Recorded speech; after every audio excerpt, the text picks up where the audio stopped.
नमस्कार, मैं हूँ अशोक बोस और आप देख रहे हैं मेरे चैनल को बियॉन्ड 61। जैसा कि पिछले ब्लॉग में मैंने एक शब्द का इस्तेमाल किया था, थूसीडाइडस। थूसीडाइडस है क्या? यह शब्द जो है इसे थूसीडाइडस कह सकते हैं या थूसीडिडीज कह सकते हैं, जो कि एक ग्रीक शब्द है। यदि आप अंग्रेजी में बोलते हैं तो इसे थूसीडिडीज कहा जा सकता है, यह इसका प्रोनाउंसिएशन है। तो ये शब्द आया कहाँ से?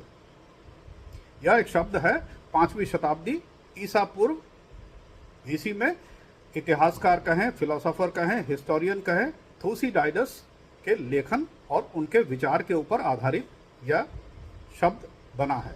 क्यों बना है, उन्होंने क्या विचार किया था, इसी के ऊपर आज चर्चा करेंगे। यह शब्द आज के जियोपॉलिटिकल सिनारियो में बिल्कुल एकदम पर्याप्त फिट बैठता है। क्यों?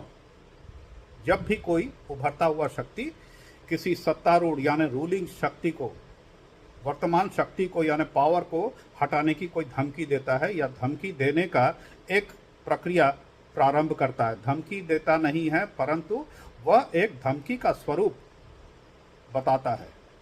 जब भी किसी प्रभुत्वशाली शक्ति को या सुपर पावर को यह भय सताने लगे कि युद्ध की संभावना है या कोई कंपटीशन है या कोई चैलेंज है, और ये जब जब भय अत्यधिक हो जाता है तो ये प्रक्रिया शुरू हो जाता है, और इसी भय को कहते हैं थूसीडिडीज ट्रैप या थूसीडाइडस ट्रैप।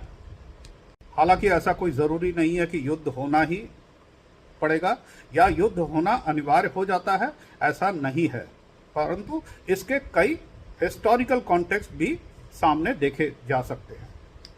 इतिहास में हमें एक पॉलिटिकल साइंटिस्ट जिनका नाम था ग्राहम टी एलिसन, इनके द्वारा जारी किए एक थ्योरी के अनुसार आगे वो बयान करते हैं कि क्या क्या चीजें या क्या परिस्थिति हो सकती है। एलिसन ने यह भी कहा है कि जरूरी नहीं है कि युद्ध ही हो, परंतु परिस्थितियां अक्सर संघर्ष का कारण बन जाता है, क्योंकि यह भय सताता है कि एक चैलेंज सामने उभर के आ रहा है, इस चैलेंज को निपटना है।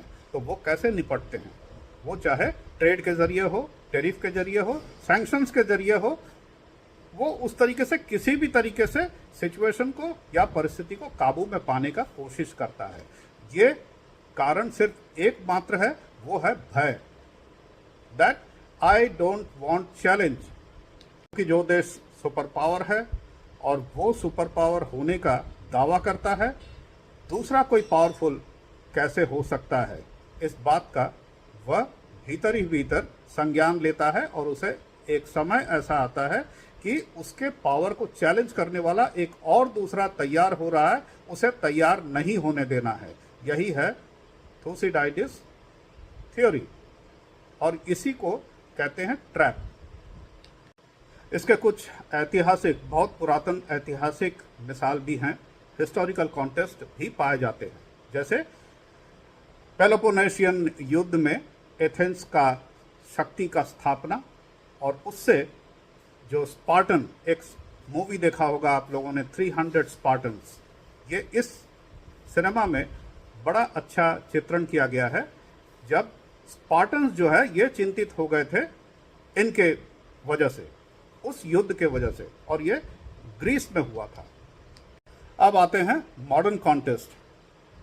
आधुनिक संदर्भ में इसे बड़ा अच्छा एक मिसाल के तौर पे हम देख सकते हैं, और इस शब्द का प्रयोग आजकल के इंटरनेशनल रिलेशन यानी अंतर्राष्ट्रीय संबंधों में बड़ी अच्छी तरीके से दिखाई दे रहा है, बिल्कुल स्पष्ट दिखाई दे रहा है, जहां पर कि यूएस यानी संयुक्त राष्ट्र अमेरिका और चीन के बीच बढ़ती एक कंपटीशन और एक चैलेंज के रूप में एक दूसरे को वर्चस्व की लड़ाई में दिखाई देते हैं।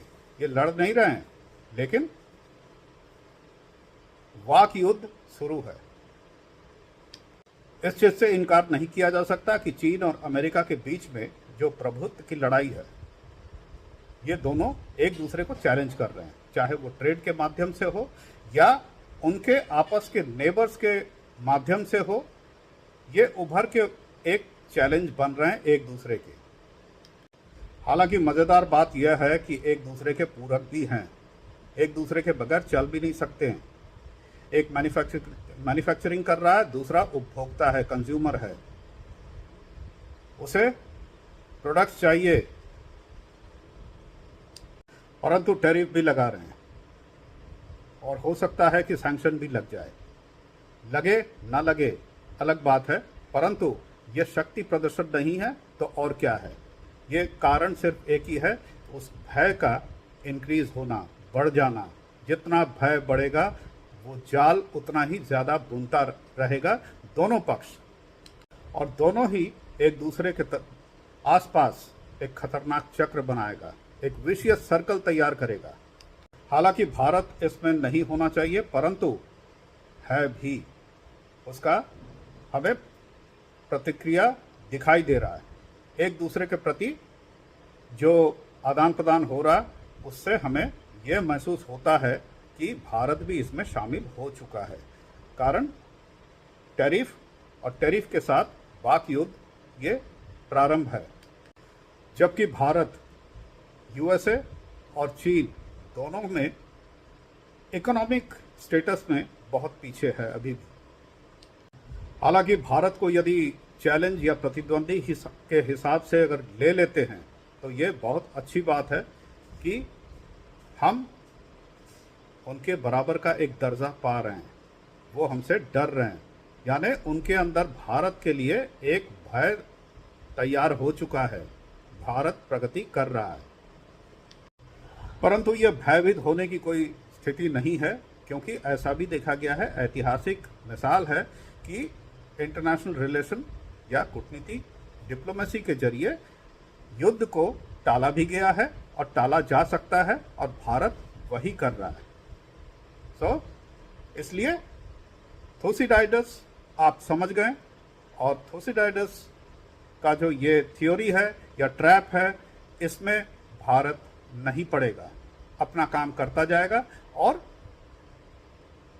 हम एक शक्तिशाली देश आने वाले 10 साल में उभर कर सामने आ रहे हैं। जय हिंद, जय भारत। सब्जेक्ट और वीडियो यदि पसंद आया हो तो ज़रूर लाइक कीजिएगा, शेयर कीजिएगा और सब्सक्राइब करना ना भूलें। जय हिंद, जय भारत, जय Shri Krishna. Thank you so much for watching. और आप देख रहे हैं मेरे चैनल को बियॉन्ड 61।